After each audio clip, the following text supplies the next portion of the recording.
ఈరోజు తెలంగాణ రాష్ట్రంపై తెలంగాణ రాష్ట్రం కోసం ఉద్యమం చేసిన ఉద్యమకారులను, తెలంగాణ రాష్ట్ర ప్రజలను, తెలంగాణ కోసం అమరులైన అమరవీరులను అవమానపరిచే విధంగా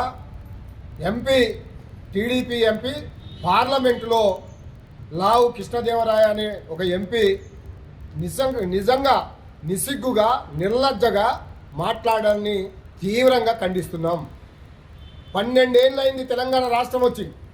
తెలంగాణ రాష్ట్రం గొప్పగా 10 సంవత్సరాలు తెలంగాణ భారతదేశంలోనే నెంబర్ 1 స్థానంలో కేసీఆర్ గారు తెలంగాణ రాష్ట్రాన్ని ఉంచితే, తెలంగాణ రాష్ట్రాన్ని ఒక విప్లవ ప్రయత్నంగా చేయాలని అటు చంద్రబాబు నాయుడు గారు, ఇటు రేవంత్ రెడ్డి గారు, అటు మోడీ గారు ముగ్గురు కలిసి ఇక్కడ ఉన్న నీళ్లను తరలించుకుపోతున్నారు, ఇక్కడ ఉన్న నిధుల్ని తీసుకుపోతున్నారు, ఇక్కడ కంపెనీలు రాకుండా చేసుకుంటున్నారు, ఇక్కడ అభివృద్ధి కాకుండా చేసి ఇది ఒక విఫల రాష్ట్రంగా తీర్చిదిద్దాలనే ఒక దుర్మార్గమైన కుట్ర ఈరోజు బయటపడ్డది.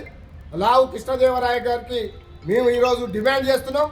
వెంటనే తెలంగాణ ప్రజలకు క్షమాపణ చెప్పి మీరు చెప్పిన వ్యాఖ్యల్ని వెనక్కు తీసుకోవాలి, లేకపోతే తీవ్ర పరిణామాలు ఉంటాయని ఒక ఉద్యమకారుడిగా, బీఆర్ఎస్ పార్టీ నాయకుడిగా హెచ్చరిస్తున్నాం.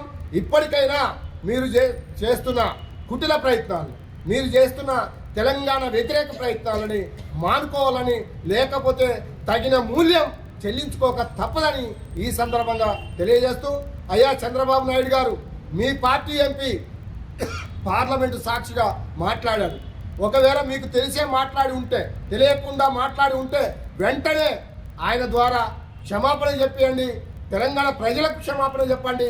మీరైనా తెలంగాణ ప్రజల పట్ల మీకున్న గౌరవాన్ని కాపాడుకోండి అని ఈ సందర్భంగా తెలియజేస్తూ, ఇలాంటి వ్యాఖ్యలు మరొక్కసారి చేస్తే తీవ్ర పరిణామాలు ఉంటాయని హెచ్చరిస్తున్నాం. జై తెలంగాణ.